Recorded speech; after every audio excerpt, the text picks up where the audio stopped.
देश के पशुपालन मंत्री गिरिराज सिंह जी, उन्हीं से ये सारे सवालों का जवाब हम लेंगे। गिरिराज जी, कोरोना काल है, ऑलरेडी लोग परेशान हैं, बीमारी की वजह से तमाम एहतियात बरते जा रहे हैं। इस बीच बर्ड फ्लू का भी आगमन हो गया है। अभी तक क्या कहीं भी कोई ऐसा केस आया है जिसमें पक्षियों के जरिए मनुष्य में, मानव में संक्रमण के सिम्टम दिखाई दिए हों? देखिए, मैं आपको ये बताना चाहूँगा कि 2006 में पहली बार हिंदुस्तान में बर्ड फ्लू का दस्तक हुआ, लोग जाने। और भारत सरकार ने हर साल ठंड में जब माइग्रेटरी बर्ड आते हैं, उनके द्वारा ही ये हमें भारत में नुकसान पहुंचाता है बर्ड फ्लू। हमने अक्टूबर में ही एडवाइजरी सभी राज्यों को जारी कर दिया और एहतियात करने के कारण इसके अच्छे असर आते हैं। हमारा कंट्रोल रूम भी बना हुआ है। अभी तक भारत सरकार के पास कोई रिपोर्ट नहीं है कि इस बर्ड फ्लू के कारण आदमी में कोई रोग आया हो। अभी हमारे पास नहीं। कितने राज्य हैं जहां पर अभी तक बर्ड फ्लू के कुल मामले आ चुके हैं? अभी तक जो हमारी जानकारी है उसमें 4 राज्य हैं, हिमाचल प्रदेश, राजस्थान, मध्य प्रदेश और केरल। लेकिन इसके अलावा 3 राज्यों में और पक्षियों के मरने की खबर आई है। क्या अभी तक पुष्टि हो पाई है कि 4 राज्यों के अलावा भी बर्ड फ्लू के केस आए हैं? 3 बजे हमारी रिपोर्ट आएगी भोपाल से, लेकिन अभी तक वही 4 राज्य के रिपोर्टेड है। वैसे जो समाचार के माध्यम से राज्यों से भी मिला है, लगभग 7-8 राज्यों में ये दस्तक दिया है। और सबसे ज़्यादा केरल के अंदर बत्तख में हुआ है। और अभी पोल्ट्री के नहीं आए हैं, वाइल्ड के काफ़ी आए हैं, कौवे में, अन्य पक्षियों में आए हैं। भारत सरकार इसके लिए ऐतिहासिक कदम उठाया है और अपने कंट्रोल रूम को सजग कर रखा है। क्या ये अभी तक साफ हो पाया है कि केवल प्रवासी पक्षियों में ही ये इन्फेक्शन है या प्रवासी पक्षियों से ये इन्फेक्शन देश के दूसरे पक्षियों में भी फैला है? आपने देखा ना कि बत्तख मरे, कौवे मरे और कई पक्षियां मरा। तो ये विदेशी पक्षियों के संपर्क के कारण ही ये वायरल हमारे पक्षियों में भी आया है, कुछ वाइल्ड में आया है और अभी तक बत्तखों में, जो पोल्ट्री का है उसमें बत्तखों में आया है। तो क्या कुछ अभी इस तरह की एडवाइजरी जारी की गई है राज्यों को कि जो पोल्ट्री फार्म के उत्पाद हैं उनका सेवन ना किया जाए या पोल्ट्री फार्म के उत्पादों को अभी बिक्री से रोक दिया जाए? कुछ इस तरह की एडवाइजरी है? क्योंकि राजस्थान ने अभी क्या किया है, मध्य प्रदेश से आने वाले पोल्ट्री उत्पादों को के बिक्री पर राजस्थान में रोक लगा दी। देखिए, विश्व पशु संगठन OIE उसने जो कहा है कि अच्छे पके पोल्ट्री मीट और अंडे को खाने में कोई दिक्कत नहीं है और इससे कोई रोग नहीं फैलता है, ये उनका कहना है। राज्य सरकार ने क्या किया है मैं नहीं जानता, लेकिन जो गाइडलाइन OIE का है उसमें वो कहते हैं अच्छे से पका होना चाहिए। केवल उबाल के अगर अच्छे से पका हुआ पोल्ट्री उत्पाद खाया जा रहा है तो उससे बर्ड फ्लू फैलने का खतरा नहीं है, लेकिन क्या ये अंडे के अलावा पोल्ट्री के दूसरे उत्पादों में भी, मसलन चिकन में, बतख में भी लागू होता है? देखिए, सारे पक्षियों में ये लागू होता है जो हम खाते हैं। क्योंकि मैंने पहले कहा कि 2006 में पहली बार भारत में ये बर्ड फ्लू आया और उसके बाद से हम प्रति वर्ष जब भी आता तो हम इस पर काम करते हैं। और वर्ल्ड जो विश्व पशु संगठन है OIE, उसके गाइडलाइन पर तो लोग अभी तक कोई रिपोर्टेड हमें मिला नहीं है।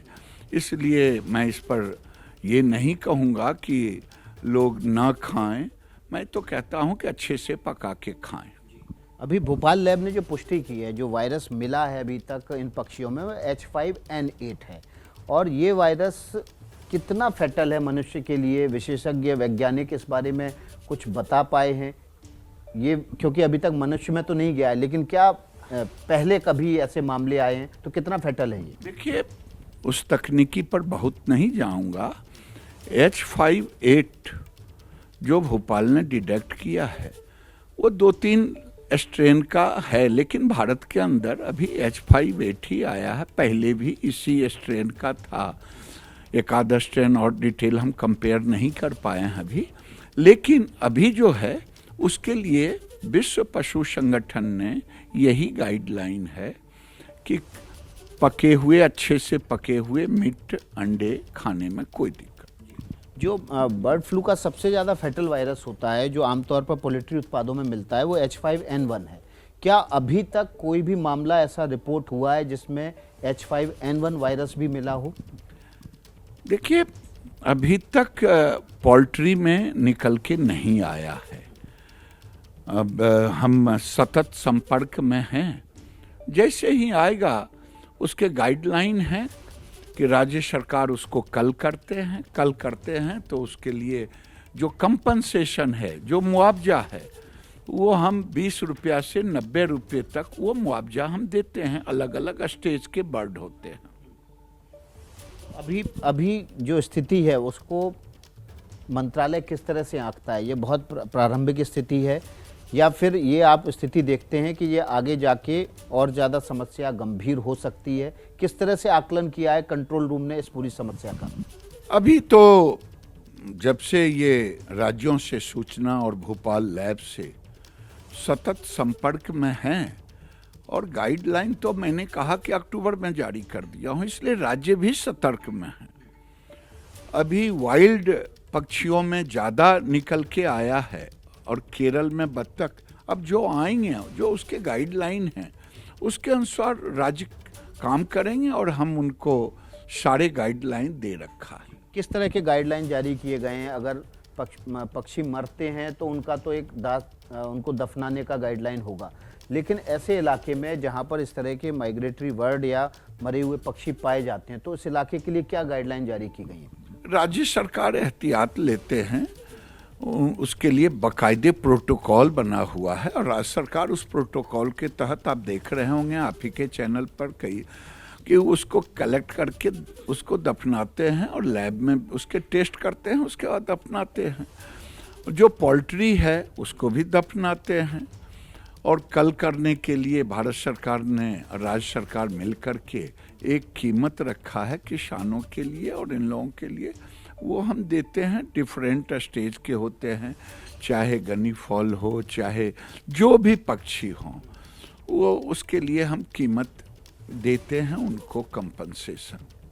अभी जो स्थिति है उसके मुताबिक आपको क्या लग रहा है, ये स्थिति जल्द काबू में आ जाएगी या ये जो वायरस है ये अगर पोल्ट्री में फैलता है तो ये ज़्यादा गंभीर हो जाएगा? डिपेंड करता है राज्य सरकार द्वारा उठाए गए एहतियात। जो सरकार जितना इसके प्रोटोकॉल को प्रोटेक्शन के लिए एहतियात करेगा उतना वो कंट्रोल करेगा। जो लोगों में पैनिक है वो पैनिक करने की अभी ज़रूरत नहीं है, आप ये कहेंगे? हाँ, मैं यही कहूँगा कि राज्य सरकार सतर्क है जहाँ जहाँ हुआ है, इसलिए पैनिक होने की ज़रूरत नहीं है, घबराने की ज़रूरत नहीं है। राज्य सरकार पूर्ण रूपेण से सतर्क है। आप चूँकि पशुपालन मंत्री हैं इसलिए इससे इतर एक सवाल लेना चाहता हूँ। गोधन आयोग है, उसने एक एग्ज़ाम कंडक्ट कराने के लिए नोटिफिकेशन निकाला है और उस गाय के बारे में आपका ज्ञान क्या है? उस टेस्ट के बाद अगर आप उस टेस्ट को पास कर लेते हैं तो आपको सरकारी नौकरी में प्राथमिकता मिलेगी, प्रायोरिटी मिलेगी। इस एग्ज़ाम कंडक्ट कराने के प्रयास को कैसे देखते हैं? मैं अभी उस पर पूरा पता कर लूँगा तब बताऊँगा कि गोधन आयोग, कामधेनु आयोग तो भारत सरकार से जुड़ा हुआ है, तो मैं उसके अनुसार फिर आगे मैं जब इसकी पूरी समीक्षा करूंगा कि गोधन आयोग ने क्या क्या इस पर किया है तभी मैं इस पर पूरा बता पाऊंगा आपको। एक कोरोना वायरस से जुड़ी हुई अफवाह है, हम चाहते हैं कि भारत सरकार की तरफ से, चूँकि आप पशुपालन मंत्री हैं, उसका भी अगर कुछ सच बात सामने आ पाए, सत्य सामने आ पाए। ये कहा जा रहा है कि कोरोना वैक्सीन में गाय के खून का इस्तेमाल किया गया है और बहुत सारे संगठन हैं जो इस बात को लेकर अपील कर रहे हैं कि भाई सरकार इस बात का खुलासा करे कि क्या कोरोना वैक्सीन में गाय के खून का इस्तेमाल हुआ है। देखिए, मैं समझता हूं कि आपको विशेष रूप से डॉक्टर हर्षवर्धन जी से बात करनी चाहिए। मुझे इसकी कोई भनक भी नहीं है। कई तरह के लोग भ्रम फैला रहे हैं, इस भ्रम पे नहीं जाना चाहिए और भारत सरकार सतर्क है। अगर ऐसी कुछ बात होती तो इसे छिपाने की कोई ज़रूरत नहीं थी, क्योंकि लेकिन मैं समझता हूं कि ये अफवाहों का बाजार गर्म करने के लिए कुछ लोग कोशिश कर रहे हैं। बहुत बहुत शुक्रिया। हमारे साथ देश के पशुपालन मंत्री गिरिराज सिंह थे। उनका कहना है कि बर्ड फ्लू को लेकर पैनिक करने की बात नहीं है, चिंता करने की बात नहीं है, परेशान होने की कोई ज़रूरत नहीं है। सरकारों को इस बारे में जो प्रोटोकॉल हैं, जो गाइडलाइंस हैं, वो जारी कर दी गई हैं। प्रवासी पक्षियों की वजह से बर्ड फ्लू फैला है। 2006 में पहली बार ये मामला सामने आया था, लेकिन अभी जो स्थिति है वो काबू में है। पोल्ट्री में ये नहीं स्प्रेड हुआ है, इसलिए घबराने की कोई ज़रूरत नहीं है। ऐसे प्रवासी पक्षियों में है जो मानवीय संपर्क में आमतौर पर नहीं होते हैं।